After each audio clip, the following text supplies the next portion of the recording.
noches, mis amigos.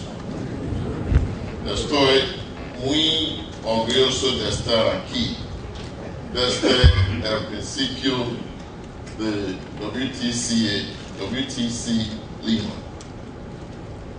Y ahora hablo inglés.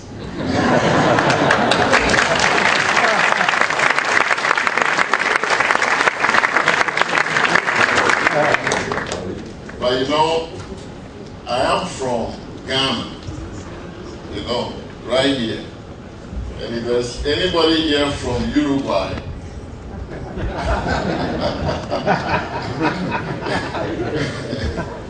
I'm looking for my soccer ball.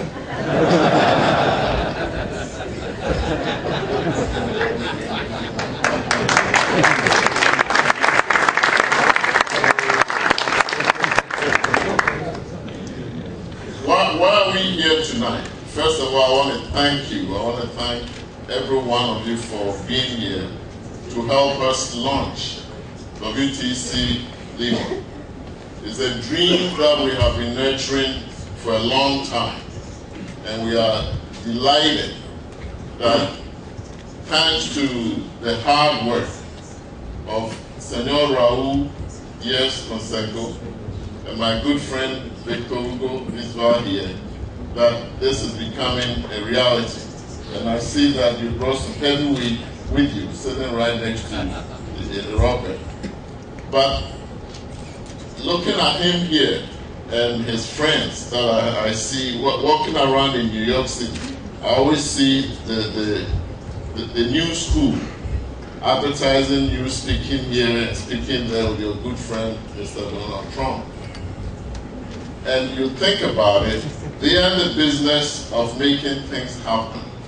They are in the business, and in case you don't know who I'm talking about, you might just turn around so you can see who Mr. Kiyosaki, who is this?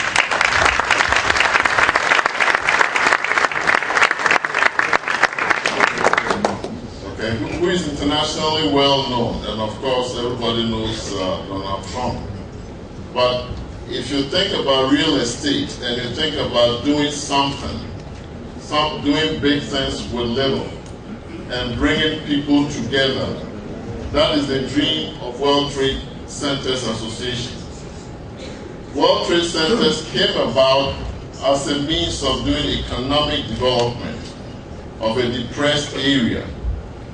So the original World Trade Center that was built in New York was completed in 1973, was designed to lift up an economic area when they built up the Twin Towers.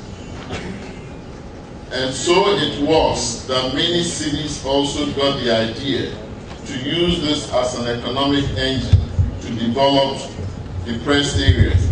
But in doing that, you also bring businesses together. You bring businesses together so that the one that wants to export, the one that wants to import, the one that is servicing them, the freight forwarder, the one that is insuring them, the bank that is doing the financing, they are all together and they help each other in a synergy. And that is the concept of the beginning of the network. And then every country starts to do that in major cities around the world. And before you know it, here we are 40 years later, where we have 320 World Trade Centers in 95 countries. But that is a small number. The real number is that when you dig a little bit deeper, we have more than 1 million business members. And that is the power. Because with 1 million business members, now with technology, with assistance from our headquarters, with working with people with foresight and vision like Raul here, we can begin to facilitate the interaction of businesses so that before you travel to another city, before you travel to another country to close a business, you know who you are going to. There's a real office in a building that you'll be going to. The people that you'll be meeting have been checked out already. So you are no longer going to fish, you are going to eat. Okay? And consummate your transaction. That is the value of World Trade Center. That is what makes World Trade Center, puts it at a higher level than a Chamber of Commerce, because we are not confined to one city, like say Lima. We are not confined to one country. We are borderless. We are all over the place. And our motto that we work with is prosperity through trade. Now think about it. The word prosperity does not necessarily mean only one person gains. Prosperity means that people in a city, all the people in a city gain. Prosperity means 28 million people in Peru, their standard of living goes up. Prosperity means employment is generated, because when people have employment, they have dignity. They can look after their own families. So what we are doing here is very powerful. It's a very powerful engine that gets to the very core of existence. It gets to the point where we are bringing a means for people to find their own value in life. So when you think about World Trade Center, it is not just beautiful buildings. It is not just only business people making business transactions so that they can prosper. It is doing that as a process of lifting up the economic value of the whole of society and indeed the whole world. Did you know that last year, international trade between services and goods were $20 trillion. 20 trillion. Just to put things in perspective, the whole economy of the United States, the biggest economy in the whole world, is 15 trillion. So imagine that every little dollar that is spent in the United States being involved from world trade, and then some, and a third more. That is the extent of world trade. When the World Trade Center, the one in New York that most of us associate with the Twin Towers, when it was first launched in 1973, the world trade as part of global economy was less than 25%.